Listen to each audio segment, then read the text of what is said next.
Hi guys, welcome back to my YouTube channel. It's your girl Donna Prescott, the CEO and founder of Donna Prescott Beauty, based in the Crown Heights area of Brooklyn, New York.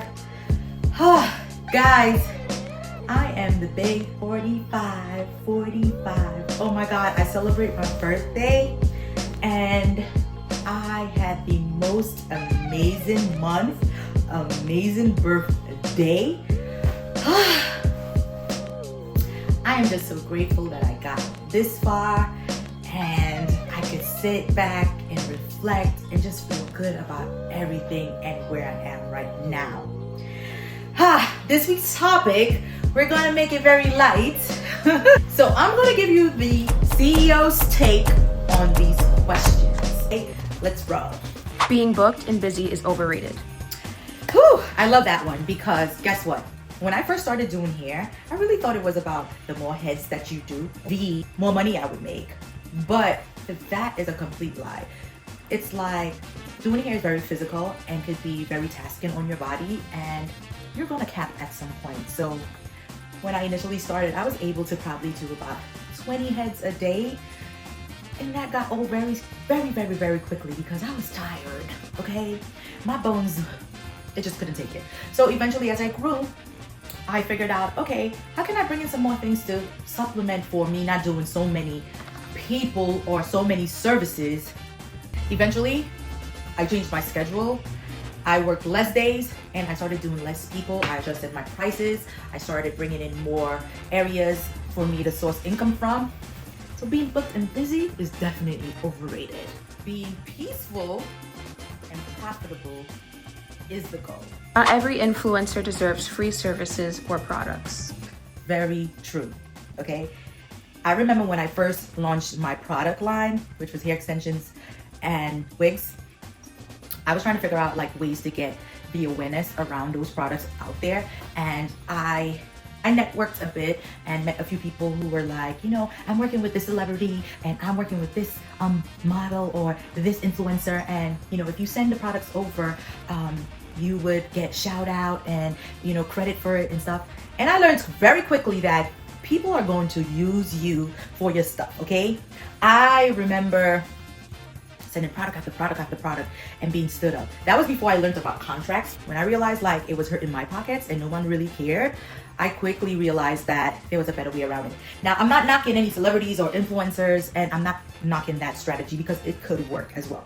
But I would say do your research, make sure you're actually vetting that candidate out, okay? Look at the insights, make sure that you're getting results, make sure it's also within your industry because sometimes, you know, not because someone is very influential or very popular on a certain brand means that it might work for your brand, okay? So those are things that you need to like really think about before actually booking the influencer, and start small, like, you know, before just paying or just giving away free products, do a test type of campaign or, you know, see what results that yield, and then, you know, you could do bigger and more things. If your budget is $200, say that.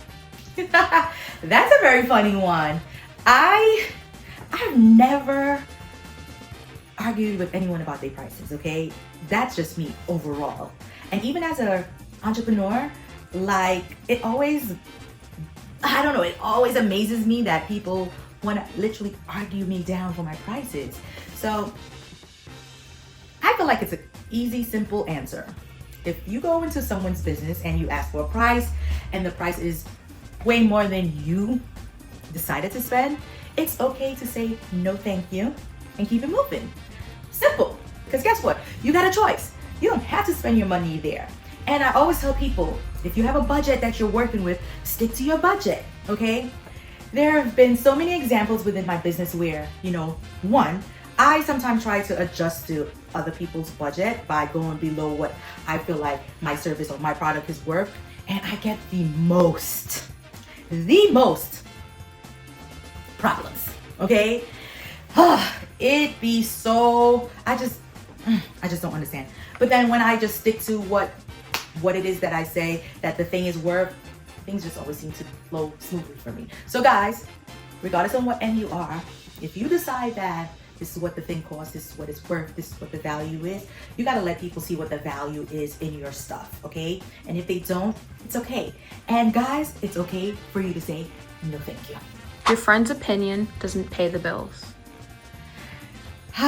Okay, so I could give an example of, like, I have other entrepreneur friends who, you know, sometimes come to me talking about, like, being frustrated about talking to their family members and their other friends that are not entrepreneurs about their business, and just being brought down and discouraged.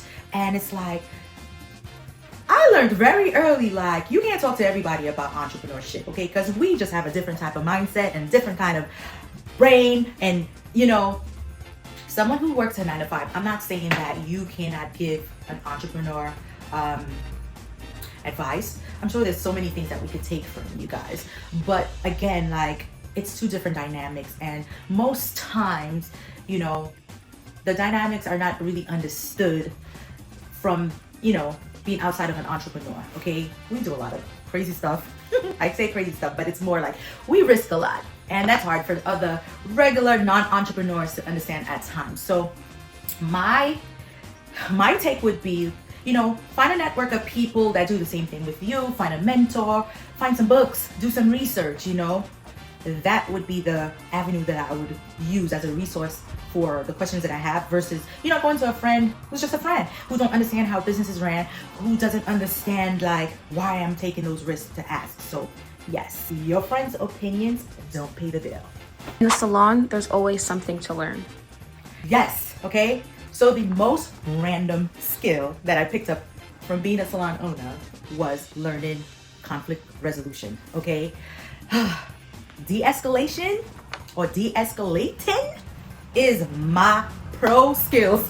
I swear to God. All right, first I had to learn how to be a people's person and how to manage people. But listen, when you're in the field of dealing with people, and people are peopling, and personalities are coming together, I said to myself, like, this is either going to drive me crazy, or I'm going to have to learn how to effectively manage people. And I feel like that's the best skill that I acquired, that I didn't even know that I needed.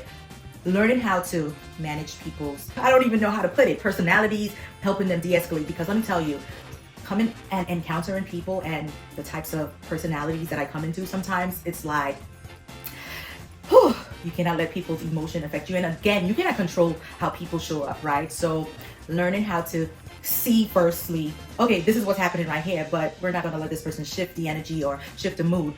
I had to learn how to read the room and then master.